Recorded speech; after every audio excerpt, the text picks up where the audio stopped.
Our guest this evening is David Alton. Yes, and his partner, Ashay.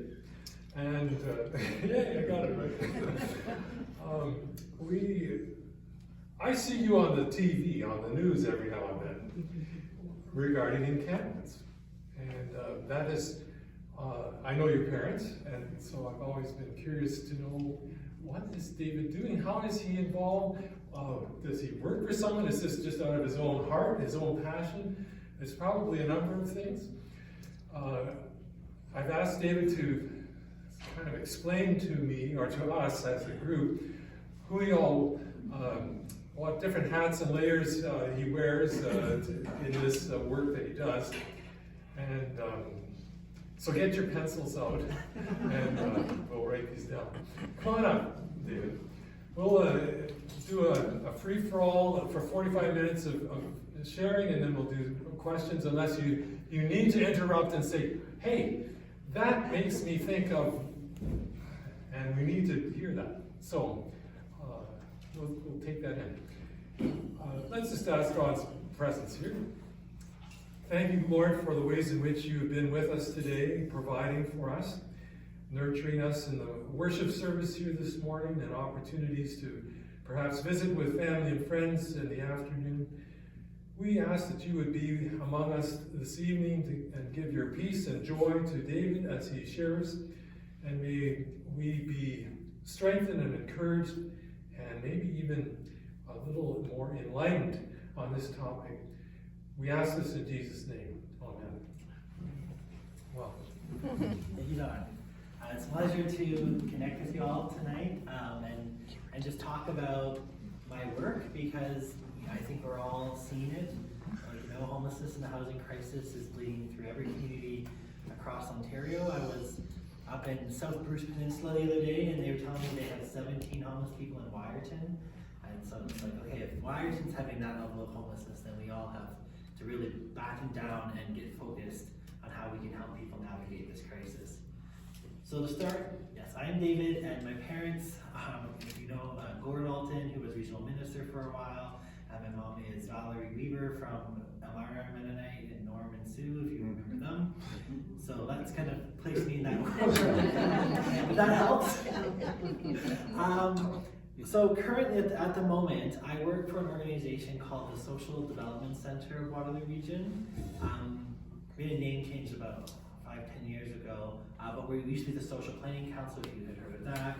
And if you're unfamiliar, like social planning is like a movement that started around 60 years ago across North America, trying to recognize that community voices wanted to initiate more projects than what the government and what churches were currently doing at the time, and so they created these social planning councils to start incubating ideas for the community. And so over the past 60 years, us at the Social Development Center, we've incubated a lot of projects. Like, I don't know if you've heard of One Roof, the youth shelter. That was a project that kind of came through us. So it was the Volunteer Action Center of Waterloo Region. Most recently, a Better Tent City and Land Back Camp were two projects that we supported. And so that's kind of our whole existence is not, like, we are not the champions of these ideas. We are the big ears listening, trying to get as close to the ground as possible to what people are passionate about, and then figuring out how we can support that. But through those 60 years, there has been a consistent focus on poverty and social justice organizing. And so that informs us today. At the Social Development Center, we have, I guess, three main pillars. So one is this grassroots infrastructure. So we work with 55 grassroots groups through a program called the Civic Hub. So we share space, we provide financial infrastructure, we provide networking and connection opportunities for a wide range of projects, from food to environmental projects to poverty projects to newcomer projects. We also work with neighborhood associations throughout the city of Kitchener to support similar kind of grassroots initiatives. And then we have another pillar which is all around housing, and kind of displacement. So we have been doing a lot of research on, I don't know if you've ever heard of the term gentrification, but essentially, if you haven't, That's the phenomenon that as communities seek more and more investment, especially from a global investment pool, it often leads to the displacement of people in the community, especially those who are most low income. And so we've been doing some research on that, and from that research we launched a program called Eviction Prevention to recognize just the level of displacement that was happening due to evictions, whether the layers of evictions that can happen right now in the community. And so we have a team of what are called peer workers, so they're people who have experienced evictions themselves who support other people through the eviction process, just so they're not alone. I will say it's a very valuable resource. I myself was evicted this past year, and it was I didn't really realize all the ways we project our sense of selves onto our homes until all of a sudden that was going to be taken away from me, and it really kind of messed up my sense of self for a while because I was just like, oh, but I found a new place, things have settled, and I'm really grateful I had my coworkers there to help just guide me through the process and make sure I wasn't alone while I was sitting in the tribunal having a bunch of legalese talked to me and whatnot. So that's our other pillar, and then the last pillar is my work. And so I run what's called our Lived Expertise Engagement Program. And so this is where I'm wearing a little uniform, the Lived Expertise uniform. And so what's happened recently, I guess maybe I'll just like do a little history lesson, I guess, on community engagement. So in the world of government-people relations, for a long time, there was a very top-down approach. And so especially in like the 50s and in the post-war era, the government was just like, this neighborhood is ugly, we don't really like it, it's kind of run down. We'll just tear up the whole neighborhood and we'll put something new. Sometimes it was a highway, sometimes it was a major cultural project. And so that was kind of what was happening. And then this is one of the reasons actually why social planning councils started, was because communities were experiencing a lot of disenfranchisement from the government in that era, where the government was just doing things without being like, we're the experts, like let us just shape the city into our vision. And so over then the late 60s and 70s, more and more people were like, wait, people who live here, people who are experiencing this change should have more and more voice. And so it created more and more pressure on governments to start exploring engagement. That they no longer just can do whatever they want. They have a responsibility to have some kind of engagement processes. And we've been kind of watching the evolution of that over the past 30 years of, where you have those like consultation meetings. Has anyone been to one where there's like a new building going up and they hold a town meeting? Those kind of processes. Now there's like Engage Water the Region, where they have like a lot of this stuff on the website, on the internet, where you can fill out surveys and stuff like that.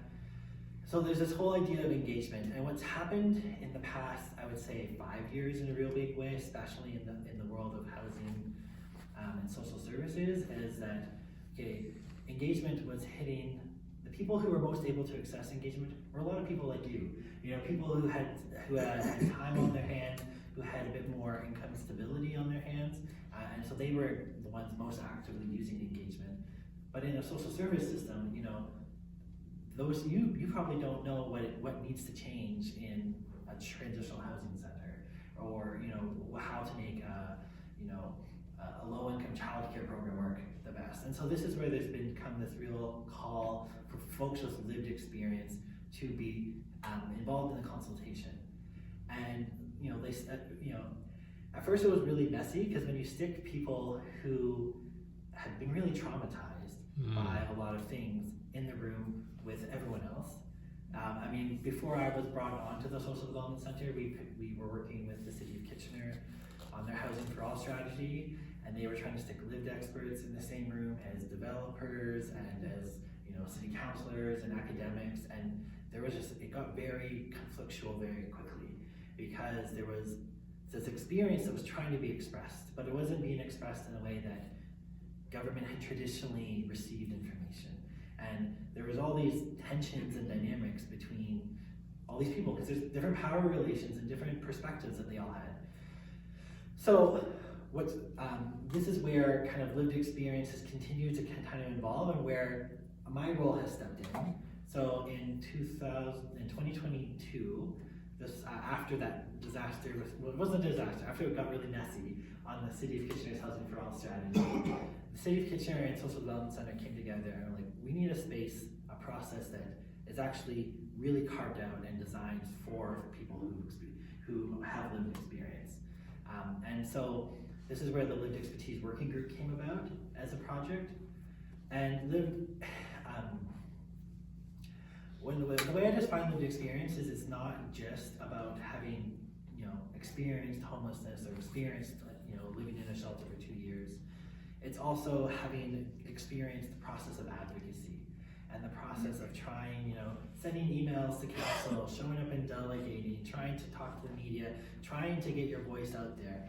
And so bringing the two things together, lived experience is about the experience of being in this, going through the system, but also about the experience of trying then to communicate back to government and trying to communicate back to the public about all that.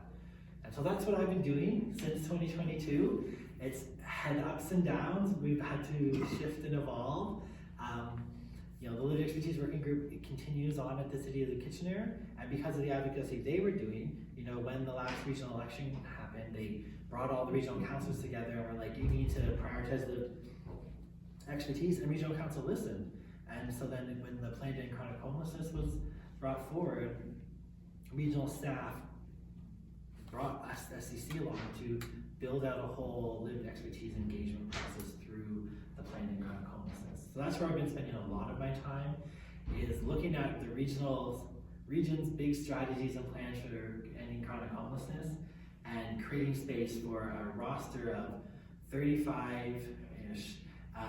It fluctuates because people's capacities constantly change, and they're living lots of precarity. Helping them, speaking to all these processes, helping them speak to different agencies, I do a lot of bridging, talking to governments, talking to different departments, and trying to make this process keep moving forward in a way where these insights that are bubbling up from, every shelter, every encampment in the community are making their way and being centered in that process. So it's been a really interesting time. I had to change a lot of my perspectives of engagement because my background is urban planning. So I was kind of wanting to come at it from that more, I was expecting to do more traditional engagement styles, and very quickly realized, no, I can't, when someone has gone through a shelter, had their child taken away from them, had to go through prison, had to spend nights in the cold, me trying to be like, okay, let's get some sticky notes out, and let's take our turns talking, or me even being like, wait, don't use that language, like that's, I had to really sit back and let people express their pain and their frustration and their anger, and then figure out, okay, how do we do that not alone, and bring other people along on the journey, and how do we do that, and then start reaching out to those agencies and to those government departments and bringing them into that conversation. So that's been very interesting.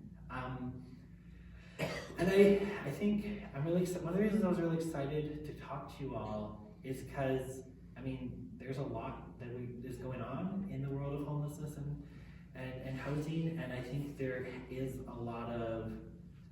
people have a lot of confusion or a lot of questioning. They want to do the right thing. I remember I went to, are you all familiar with the Herbs Road shelter that opened? Yes. The one kind of over by the waste management facility. So I remember before it opened, I went to a traditional consultation, and it was a room full of people who were identifying as neighbors, and even the people who were most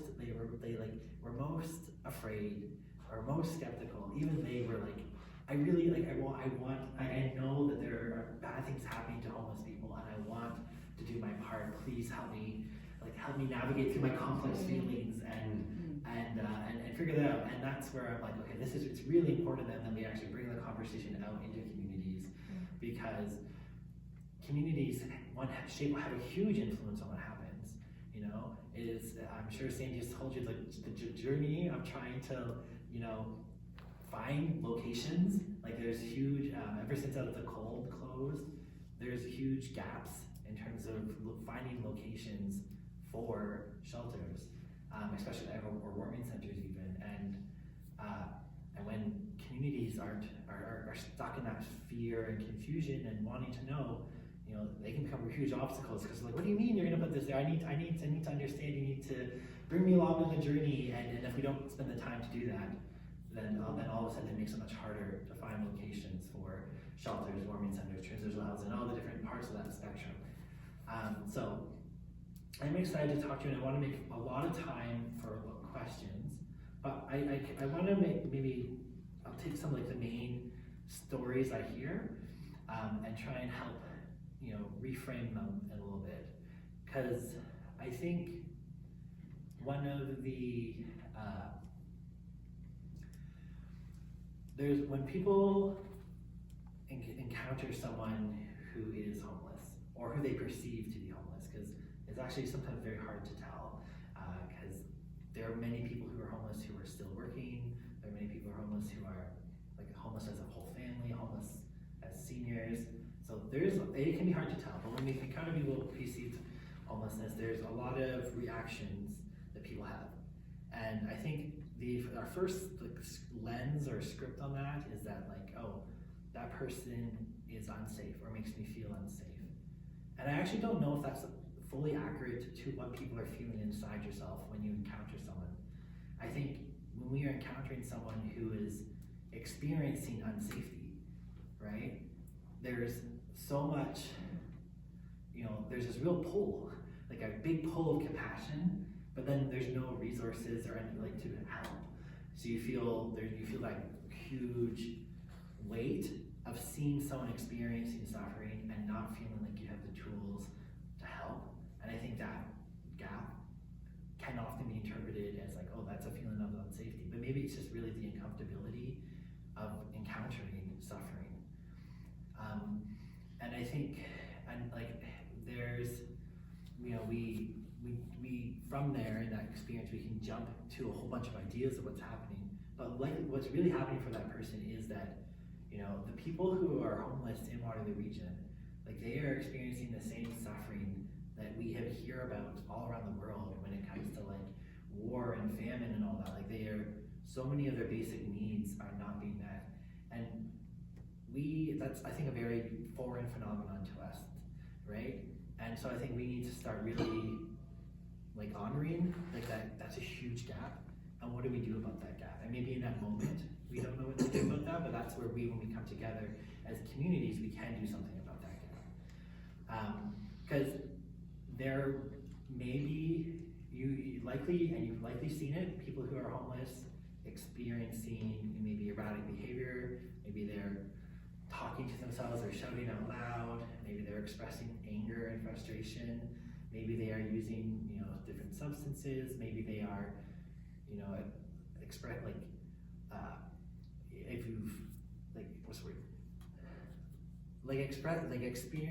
Where they're like when you use substances, sometimes you can like be in that kind of what they call the nod, which is like the realm between experiencing the, you know, the numbing effects of the substance and a full-on overdose. And there's this whole spectrum, and even I don't fully know where the nuance is between when that is. And so there's a lot of all those different experiences. Like I think they're all very alarming if you have not been trained in them. But ultimately, very, very rarely will those experiences impact you as people walking by. You will see it, you'll bear witness, and you have to deal with the uncomfortability of bearing witness.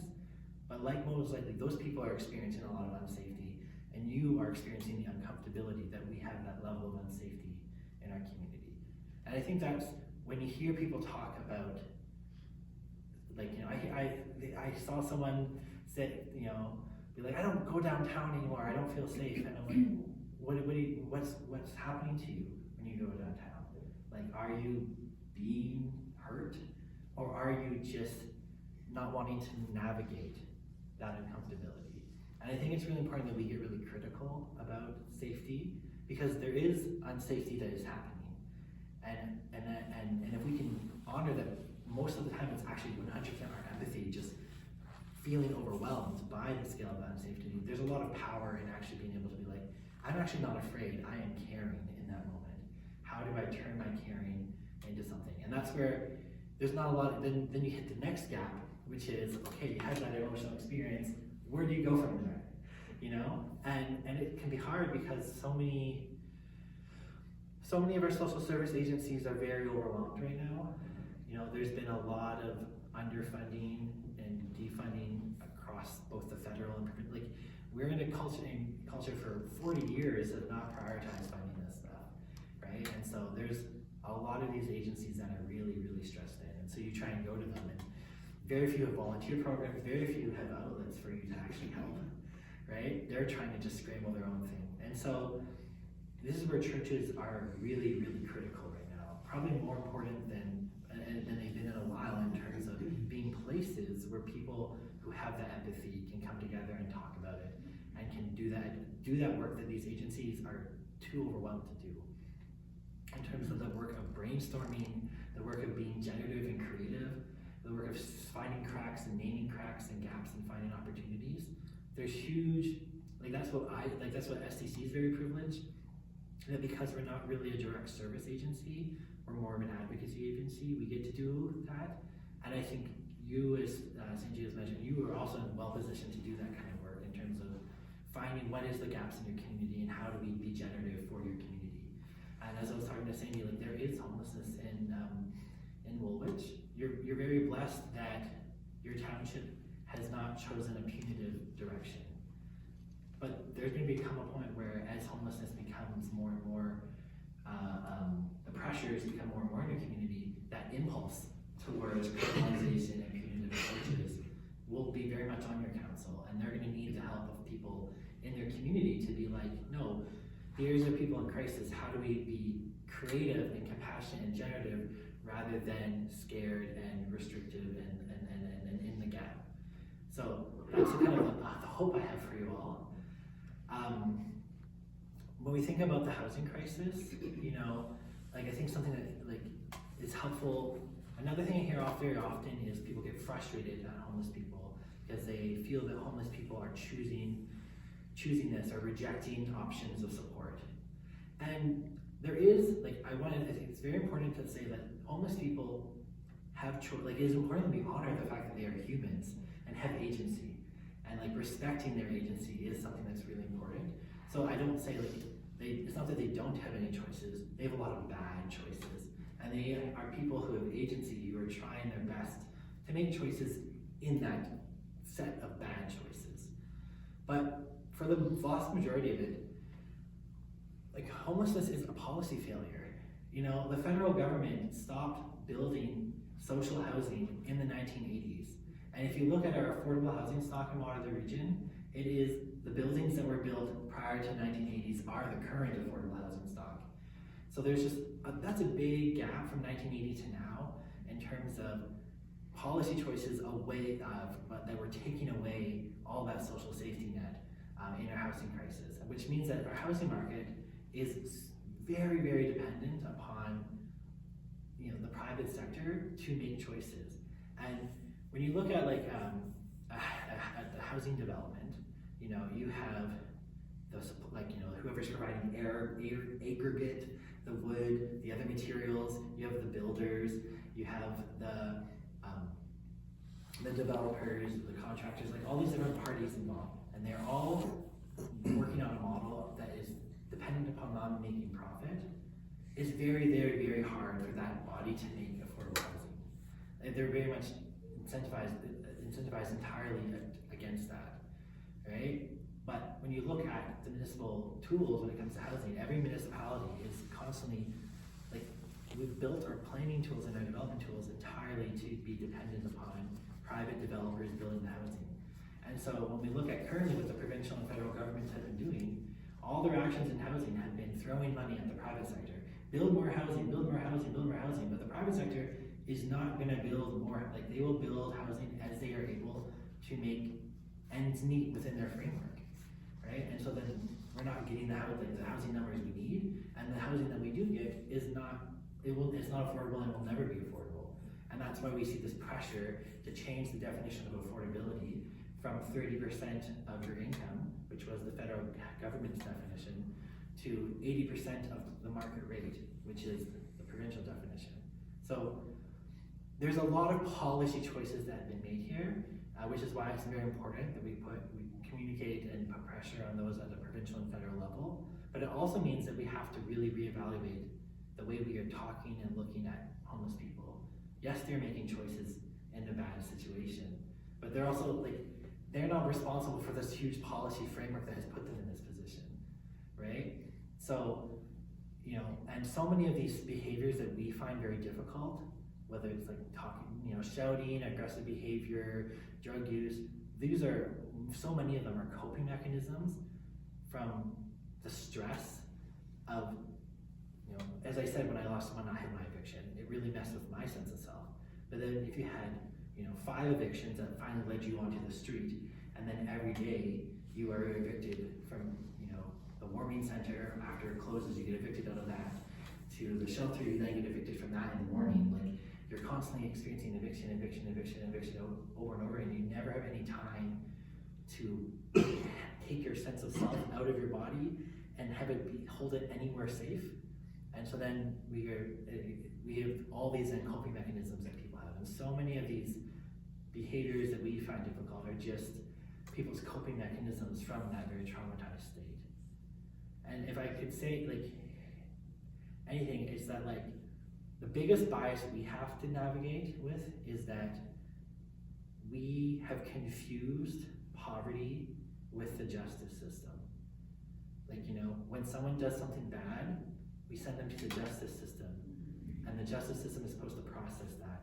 And then after they're done that, they have done their duty. And so then this idea of punishment, people need to be punished beyond the justice system, has bled into poverty. And we wish poverty on our enemies. We wish poverty on the people who we hate, on the people who've hurt us. But then what does that mean for the people who end up poor, or the people who've always been poor? They are then stuck in a society that constantly merges badness and poverty together. And that's not true. If it is true, then why do we even have a justice system, right? I think and so if we can find a way to catch ourselves when we are falling into that pattern, which is everywhere around us, and so we should be very gracious to ourselves. But if we can catch ourselves when we are seeing someone who is doing something that's maybe different and erratic, or who's experiencing suffering, and we're responding to it, and rather than jumping to that is a bad person, why don't they just accept the housing offers that they're given, blah, blah, blah, all that kind of narrative that we can go, which in some parts of our community, that narrative leads people to very dark places. There are people in Cambridge who fly around with robots, like those drones, hunting homeless people, and then reporting them, and showing up and yelling at them and threatening them. There's deep unsafety that comes when we feed that cycle of anger and danger, that these are unsafe people, that these are bad people. And we need to get ahead of that, because that can happen to anyone. All those people who are doing that behavior, they were probably once like us, and then they experienced that discomfort, and they didn't check themselves in that discomfort, and they chased it until it took them to the place where they're now willing to be violent towards someone for the crime of being poor and for the crime of not having a home. So that's why it's very important that we check that. And but I think it gives us, I think we have so much, I don't know, it's very interesting work doing this work. I find myself often, my world outside of this work has become very small, because I find I'm very depressing. Because every day I get to experience, I get to go hear what's happening in a shelter, what's happening in an encampment eviction, and I get to hear from every single player in that, and how, from the person who is experiencing homeless to the outreach worker to the bylaw officer and the cop and the counselor, every single person is stretched beyond their capacity. and it's just like, ugh. It can be quite overwhelming and quite depressing. And what I tell myself and I tell the people is that we have to, like, you know, we have to set our expectations fairly, in the sense that, you know, major systems of oppression, like apartheid in South Africa, they took a long time of deep community work to get to the other side, you know? And so we're at a state here in Waterloo Region where there are many, many people who are seeing the breaking points all around. They're seeing the extent of defunding, they're seeing the extent of, you know, criminalization energy, and they're like, it's getting really bad. But, you know, we're probably still 20 years out from everyone. Like, you know, it requires, you know, this is why this work is doing so important, and you know, the more we can kind of keep spreading this message is so important, because it's probably gonna take, you know, 20,000 meetings like this till we get to the other side, where everyone who's in the system is able to be like, okay, this isn't working, and we also have the tools to move forward because we've talked enough and we understand enough and we've listened enough to get there. So, yeah, I'm sorry, I was catching myself in my like depressive spiral. I did, but I wanted to say, like, this is really, like, this meeting in particular is like one of the most hopeful things I get to do, right? Because now all of you, because I'm sure you have kind of conversations with people in your life where they talk about that, and you are then again stuck in that tension of like, you know, I hear your anxiety, I feel my own anxiety, my own fear and confusion. I don't have all the resources, and you don't have to have all the answers, you know? I think that the key thing is to know that this is a much bigger, like, these are big policy changes, but then also they're simple policy changes. Like, it was social housing, building social housing, stopping building social housing led us to where we are. Building social housing can get us out of it, right? That's not super complicated, you know? And when it comes to encampments, like, I'm hoping to go to council in January or February with a petition to talk about what I say safe tenting zones, which is just, stop criminalizing encampments, stop criminalizing people who are in that experience, and instead pull back and start treating those like refugee camps, and start treating those like places that exist. They're not permanent, but they exist to acknowledge that there is this bigger gap, right? And so, safe tenting zones, social housing, these things are easy. The harder part is the emotional work of catching ourselves in those spirals of anxiety, the spirals of feeling overwhelmed, and being like, bigness is actually your friend. You know, the fact that apartheid took so long is not the end of the world. It did end. And the fact that, you know, I feel overwhelmed sometimes in the day-to-day, that's not the end of the world, because I'm just one part of this. We are all together much bigger than this. And I believe that us in Waterloo Region are far more, I believe we're very creative, and I believe we're very compassionate in this region, and I see that every day, right? And it's just about giving us that space to make that happen. And I know that, like, you know, the YW in Cambridge, they were able to, you know, make a women's shelter because a church in Cambridge was like, we want to use our capacity to help here, and that was possible. Or Indwell has, you know, worked with church, or what is Mental Home's new name? I forget the new name. Beyond Housing. You know, and it's really churches are the ones leading the way, both on the affordable housing front through projects like Indwell and Beyond Housing, or on the shelter front through what's going on with the YWCA. I mean, I was just in a conversation the other day where the Rotary Club was like, you know, what would happen if we brought forward $200,000 to the equation? Like, and so I can see every day people in our community are still wanting to try and do this. We just have to work through the roadblocks of that fear and that frustration, and those can be quite difficult, you know. And then then they blow up in a council meeting, and we are like, in the midst of that tension. But that's why, you know, we take a breath and we come back the next day and keep trying. So, you know, I think I could talk, like, there's so much of the housing, I feel like I went too technical, and so I feel bad about that, but, you know, there's just so much to talk about, you know. One thing, I went to council last week, for the budget season to talk about the housing, but something I think that was, what I was focused on was municipal finance. Really exciting stuff, right? But, and I don't know if Sandy's told you, but just like how tight and difficult it is to navigate the budget, right? Regional Council this year is calling for a 5% increase in the property tax. That 5% increase is leading to largely, at least at the moment, because we're still not, nothing's finalized yet, but kind of like most departments are being asked to freeze or cut. How does that make sense if we're asking for more money? Well, it's because there's all this debt that we have to pay back, and there's all this capital expense that we have to continue to make sure we have enough to pay for all the broken roads and pipes and everything. You know, the waste management overhaul that just happened, that was 2% of that increase. Like, things get so constrained so quickly. And housing is at the forefront because the reason we have so much of the debt and the reason capital is so dangerous is because we in Canada are very addicted to a type of housing that demands a certain level of servicing that the tax base just can't pay for. You know, every house across the region, at least other than the rural ones who are doing it on their own, you know, but if you are in a subdivision, you know, you don't have the septic tank, the city, you know, the government covers your septic, they cover your road, they cover your natural gas and, you know, all that stuff, all that infrastructure, but then it's just one house that is covering all that. And that has been going on for 60 years, and that is creating these huge financial pressures.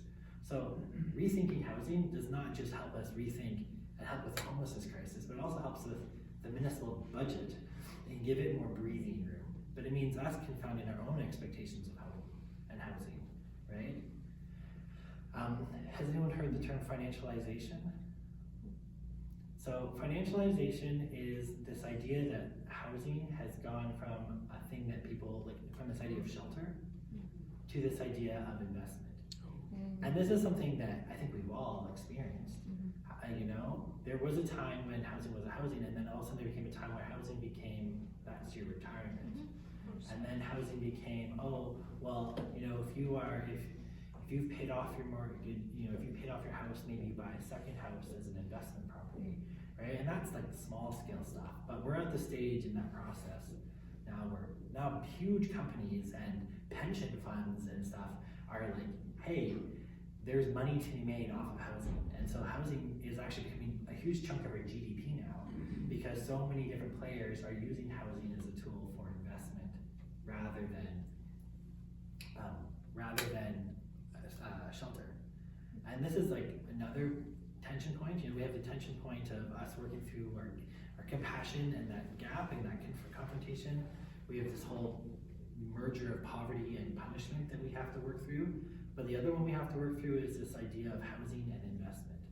And it's not me, every single person in my family is a landlord, right?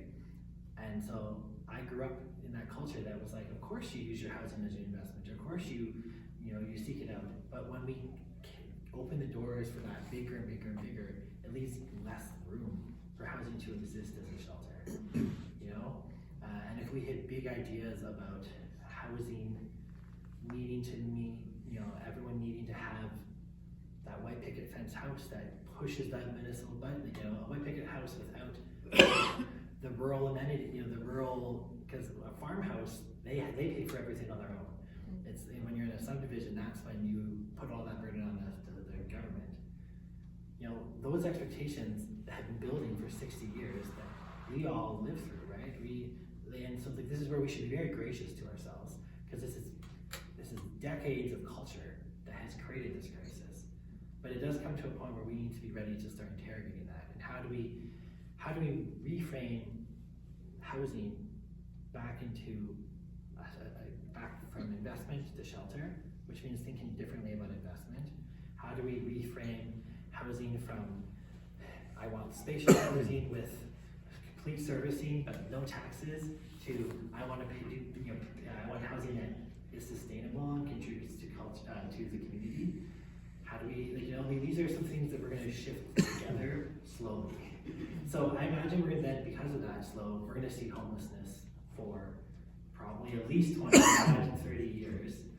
And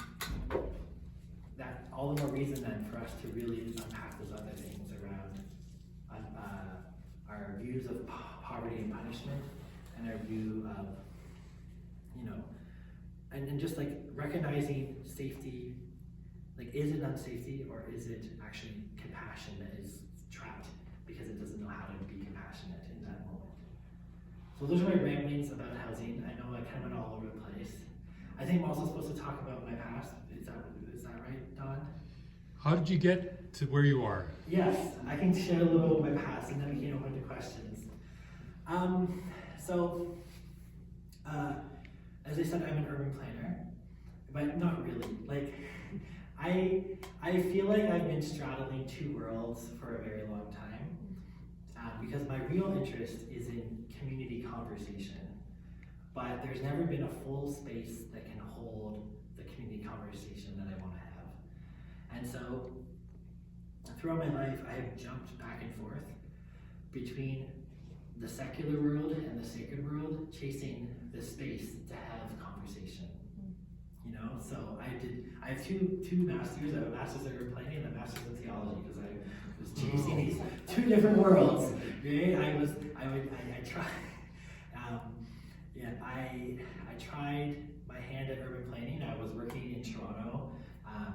Google decided it also wanted to get into the urban planning business and was going to make the city of the future. But their city of the future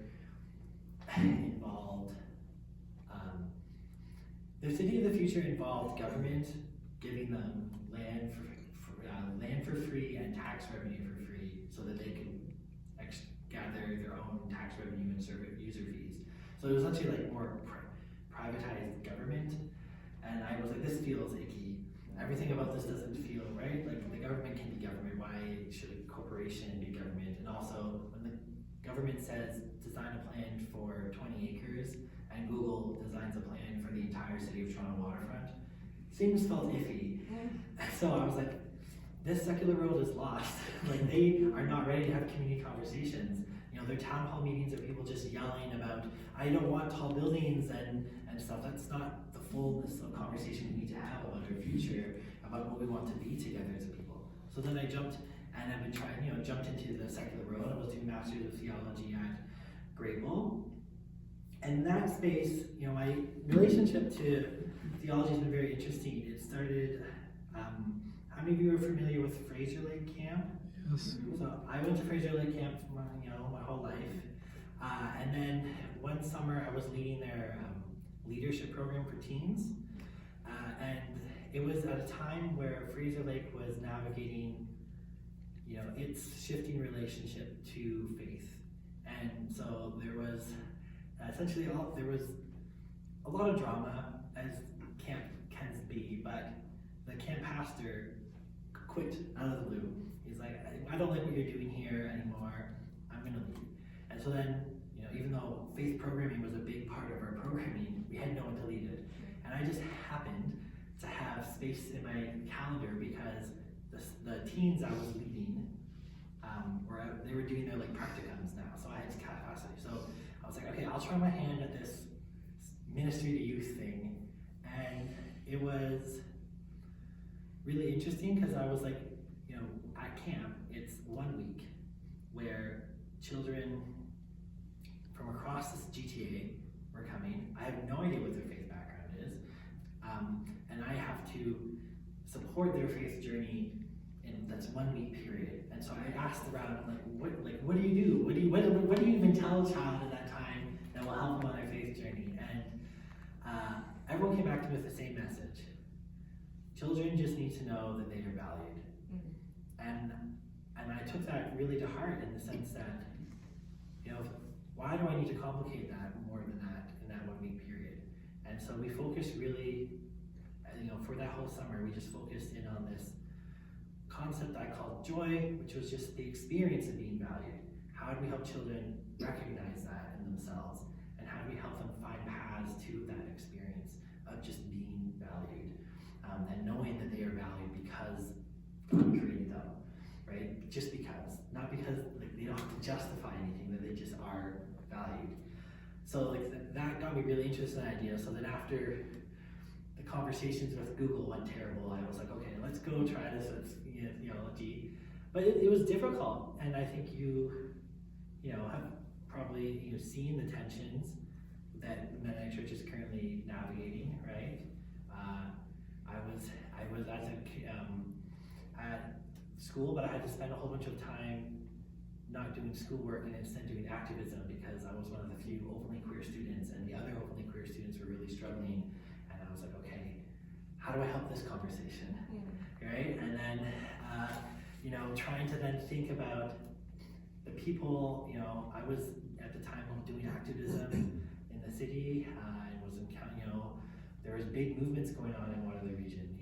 Black Lives Matter got like 20,000 people out into the city of Kitchener, right? Like things were happening, and I was trying to make the connections between the theology school back to that space, and I was just like, I see so much potential here, but I don't see space that it didn't feel like there was a place in the church that was ready to have the conversations I want to have around like a church that is in the midst of this struggle, a church that is meeting in the midst of Black Lives Matter, like in the movement, or the church that is in the midst of in the encampment. And so I was kind of hit enough roadblocks there that I then saw this job open up at the SDC, and I was like, okay, well, let's jump back to the secular world and try it from there. And I feel like I'll continue my whole life just bouncing back and forth between these spaces, trying to find a space that I can have a conversation just on value and joy, and how do we create community that is centering value, and how do we work then through how do we create spaces to collectively work through that? Because there's very few places we have to actually talk about all that and what that means on our streets and in our neighborhoods and in our built form and all the other fun urban planning words. So that's kind of how I ended up where I am now. It's a fierce commitment to this concept of joy that I created, or that I encountered at Fraser Lake Camp, and I ended up in this encampment in this role by chance, and now I get to spend my time, setting up tents and encampments and negotiating with the facilities department at the region over dumpster locations, and and delegating to council about what I'm hearing and seeing to try and help them have the best information for their decisions. So it's interesting work, lots of conflict all the time, but it's really conflict if everyone involved is fundamentally valuable. We're just working the kinks out. Stay there. Okay. We have some time for questions. David, you've embodied the morning's worship service here on being a peacemaker, a bridge builder, a communicator that helps people talk to each other. And in that miracle of hearing each other, experience some next step revealed, right? That's your experience? I think so. I'm always amazed at what emerges. Every year the region comes in with a contract, and it ends up having like 11 deliverables, and I'm like, sure, but I know that the main deliverable we need to have is just being present for what is emerging. And so I accept whatever they say, and then I'm like, and then we're gonna just set aside a certain amount of hours because stuff is just gonna come up, and we're gonna have to follow that because that's gonna be where we need to go. This is so much like being a pastor. Okay, what is sparking for you? What do you want to ask David? Mike. Big thank you, David. I want to wind back to near the start of your conversation where you talked about the fact that an urban planner who loves sticky note exercises could not successfully get traumatized people, profit folks, developers, bureaucrats, well-meaning but sometimes naive politicians, whatever, all in one room talking to each other on a productive level that didn't result in shutting conflict, whatever, blah, blah, blah. Can you say a bit or a lot about how you structure things so those conversations can go a different direction rather than shouting in tears and stupid people with drones hunting people? Yeah, I mean, I've been in for at a modality level. At a certain point, I was like, I had to throw everything out, and then I struggled for a year or 2 years, and then I was like, I need to write this down. Like, what am I doing now? So there are some modalities that I lean on to do this work. One is I learned from community justice initiatives. They have this theory of mediation that they follow called transformative mediation. And transformative mediation shifts the focus from problem solving to holding space for things to emerge. And so then it's not about, it's not about directing the conversation. It's about having just like stillness and trust, and that people in that, like if you have enough focus on that, then people can get really messy and conflictual, and still stay in the room, and then that allows things to get to the other side. An example of this in practice is, so the facilities department wanted to move the dumpsters at the 100 Victoria encampment. They wanted to clean them up and empty them out and move them. And things were just really tense between them and encampment residents and this group that supports encampment residents called Fight Back.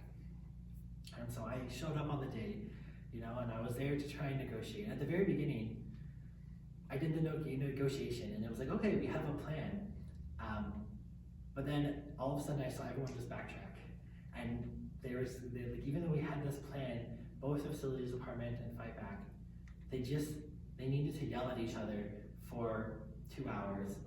And just to show that the performance of resistance and standing the ground was very important to them. And so I told everyone involved, I'm like, okay, we're just gonna wait, we have the plan. Everyone knows what the plan is. We're actually not in this, we don't need to negotiate anymore. We just need to be patient and let people express the resistance that they need to express with each other, because they come from such cultures of animosity. And then they did it, and we moved the dumpsters, and everything was fine, right? And so I think that one there was just like, realizing that so much of that kind of explosive big emotion is it's not the whole truth of the experience, and sometimes it's actually it's there because it needs to, other values are tied up in it, and so maybe just let it be expressed. And so I spend a lot of my time in my work, I don't know what it's done to me as a person. My partner and I can figure out those complications, but I spend a lot of my time just focusing on building trusting relationships with every party involved, and presenting myself as it's not I don't think safe's the right word, because it's I constantly am putting these people in meetings where another person will yell at them and call them a Nazi, or say that trauma is crocodile tears, and I don't know, blah, blah, blah. I'm constantly creating unsafe spaces. But what I've done is build trust, I think, with all the parties involved, and spend a lot of energy on the trusting part of it, so that allows them to sit in that space and sit in it through bigness. I think another example, when at the city of the Louvre with the city of Kitchener, the staff who was from the city who was supporting it, they had a staffing change, 3 staffing changes. And the new staff came in, and the day the new staff, there's always this guarded kind of energy in the room. But also we got a call that came in, and there was word that there was a shooting at the encampment in Victoria Park. And so in that meeting, all of a sudden everyone jumped up and was like, okay, we have to respond. And so we just created space for everyone to go and call people, and one person ran over and checked it out and get the information and whatnot. And we all the agenda was thrown aside, but we all stayed in the same room to figure this all out. And then when we learned actually there wasn't a shooting, it was a taser, and it was everything, and the person we thought who was hit was not hit, and everything, the anxiety got to settle. And then after that moment, all of a sudden, those city staff and the lived experts had such trust in each other and understanding, even though it was the first time they met. It was just such an important moment for them, just sitting in the same room through the chaos to happen. And so I think, yeah, that transformative mediation is really important for what I do. I lean a little bit into like nonviolent communication. I think more in how my facilitator persona is how they communicate. And then like this commitment to joy, I think is really important too. Like just to be knowing that even if I'm really angry at someone, they're fundamentally valuable, and so then I will hold their value rather than hold all my other feelings about the situation. And my goal is just to people, because I do that with everyone, then they slowly are able to start doing it to each other. That's at least my hope. Wow. Maybe you've just answered this, but you talked a little bit about the big picture, and it could be 30 years, it could be a big time. What does that look like 30 years from now? And maybe it was just the relationship stuff you talked about, but I guess I was gonna ask it more from is it equal shelter? Is it equitable shelter? And if it's equitable, what does that really look like in your view, ideally? I think it's going to be very important for us to carve out enough space for in the housing market for non-working housing. I think the number they say is if we can get to 20% of new builds to be non-market housing, Okay. that creates enough of a buffer to stabilize the population that needs that housing stabilized in that way. So I mean, so that's not a terribly difficult target to reach. And do you think if that matters, if that's mixed with the other 80%, or does it need to be separate, or do we just think we want it separate, or do we want it? I think like, I mean, I've heard experiences of both sides of that, and where people, you know, there's some apprehension of like people, a lot of people who are low income because they come from cultures that are different than what is normatively expected in mainstream Canadian society. And so one, there's a lot of newcomer populations, but two, like low income communities have their own culture, and that's often why folks experience poverty, is because their culture is seen as different and less than. And so I've heard that there's an apprehension about mixing, in the sense that are people going to have to, if we don't do mixing if we do mixing without intentional community building, are people going to understand those things, right? Are people going to constantly be policing each other's communication styles and behaviors and having constant little micro conflicts, you know? And so, but also like how do we need people to start working through that, right? We can't just segregate, because then completely segregate, because then, you know, we saw what happened. Like segregation models around the world have not worked out. Yeah. So I think it's about knowing that, like building these projects, knowing that there is important cultural work to do, and that means like helping. And I think this means making sure that there is space for people to be able to express themselves fully themselves, right? When I lived in Toronto, I lived in this neighborhood called what is it called? The St. Lawrence neighborhood, or the Esplanade. I don't know if it's like where there's St. Lawrence Market towards the Distillery District. Mm-hmm. So it's like a linear park, and then along that, they built the housing all at once, and it was 30% condo, 30% co-op, 30% social housing. And so each building maybe is an enclave, but they all live close together, and so there is space for, you know, people of different classes to have their own sense of space, but also to have their mixing. And it seems to be one of the most successful housing projects in Canada. So truthfully, I've been advocating right now for us to try a project like that at Brockway Golf Course. You know, transforming that golf course into a space that would have lots of different types of housing. But it's going to take community leaders to make it happen, because right now, like, building housing is expensive, and so, you know, beyond housing, they have only so much they can do in a year, right? I mean, we can try our best to increase the capacity, and governments haven't done this for a very long time, so we're going to help them build up that capacity as well, right? But non-market, it doesn't have to just be social government. It's non-market, it's a whole spectrum. And so there is diversity and options in that, and I think we should lean into that. Yes.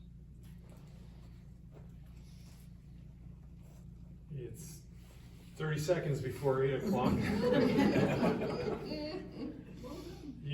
There's a question here. Oh, Maybe it's not a question, it's just appreciation for bringing together our personal emotions and feelings and the systemic because we can blame the system and say, well, we'll just do our little grassroots thing here because we're uncomfortable, or we can be part of the system and forget about, like, we need to bring those two together, and I think you did a really great job of that, of bringing that, bringing us into that conversation that does need to happen as to what's happening to ourselves and personally, and also what's happening in the larger systemic, the various institutions we are part of, right? So thank you. Thanks. Well, and thank you for creating this space for me to talk. I think, I don't know if any of you have heard the concept of white fragility, but it's essentially like a toolkit to help white people engage with race. And and there's a whole bunch of different toolkits that have come up to help white people engage with the concept of race, in the sense that race is this bigger bucket that we are all navigating through. And the same thing exists for like class and and income levels and stuff like that. And I think we need to know, like, people have spent a lot of effort to build up those for race, and those are helping. Like, white people, there are many white people who are genuinely getting better at understanding their positionality within race. And I think we can do the same thing for income and housing status and all that. Like, we don't have to pretend like we have to build it all ourselves, and that there are tools out there and that we're doing this alone. We are part of a big community navigating these big systems together. David, you've invited us into the gap in several ways. Our feelings about unsafety, or the gap financially, economically, between racism, our whiteness.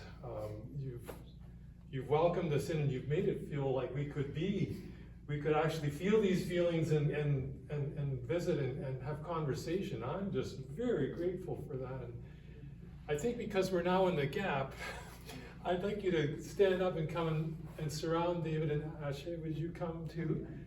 We would just like to have a prayer to close tonight and to ask the Lord's blessing and protection and safety around you, and praise God for how the Spirit works within you and amongst our community. Would you come and join me around?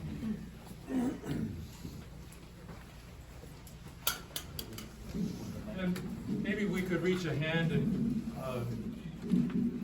place a hand on our friends tonight. Just people do not get aware.